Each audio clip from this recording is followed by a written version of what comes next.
3 വയസ്സുകാരി കല്യാണിയുടെ കൊലപാതകത്തിൽ അമ്മ സന്ധ്യയെ റിമാൻഡ് ചെയ്തു. സന്ധ്യയെ കാക്കനാട് വനിതാ ജയിലിലേക്ക് മാറ്റി.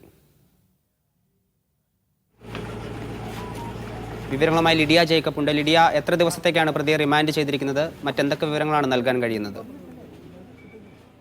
നിലവിൽ 14 ദിവസത്തേക്കാണ് പ്രതിയെ റിമാൻഡ് ചെയ്തിരിക്കുന്നത്. അമ്മ സന്ധ്യയാണ് ഇത്തരത്തിൽ കാക്കനാട് വനിതാ ജയിലിലേക്ക് മാറ്റിയിട്ടുണ്ട്.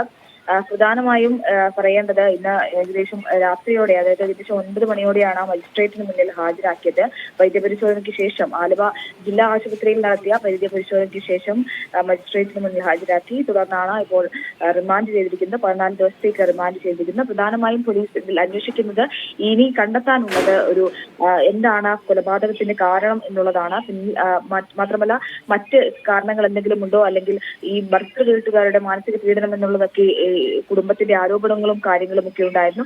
അത്തരം കാര്യങ്ങളിലൊക്കെ വിശദമായിട്ടുള്ള അന്വേഷണം നടത്തേണ്ടതുണ്ട്. മാത്രമല്ല എങ്ങനെയാണ് ഈ കൊലപാതകം ആസൂത്രണം ചെയ്തത്, അത് മുൻകൂട്ടി നിശ്ചയിച്ചിട്ടുണ്ടായിരുന്ന ഒരു കൊലപാതകമായിരുന്നു, അല്ലെങ്കിൽ ആസൂത്രണം ചെയ്ത് നടപ്പാക്കിയ ഒരു കൊലപാതകമായിരുന്നു എന്നത് സംബന്ധിച്ചൊക്കെ വിശദമായിട്ടുള്ള കാര്യങ്ങൾ അന്വേഷിക്കേണ്ടതുണ്ട്.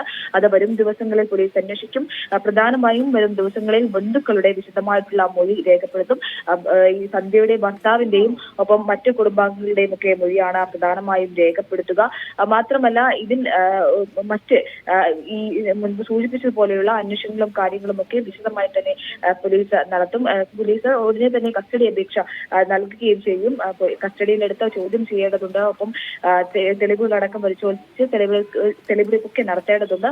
അത്തരത്തിലുള്ള കാര്യങ്ങളിലോട്ട് കൂടി വരും ദിവസങ്ങളിൽ പോലീസ് കടക്കുമെന്നാണ് നമ്മൾ കരുതുന്നത്. വേഗത്തിൽ തന്നെ പോലീസ് ഇതിനുള്ള നടപടികളെല്ലാം തന്നെ ആരംഭിച്ചു കഴിഞ്ഞിട്ടുണ്ട്. വിശദമായി ആലുവ പോലീസും ഒപ്പം ആലുവ റൂറൽ എസ് പിയുടെ നേതൃത്വത്തിലുള്ള സംഘമാണ് നിലവിൽ അന്വേഷിച്ചു വരുന്നത്. ഹരി.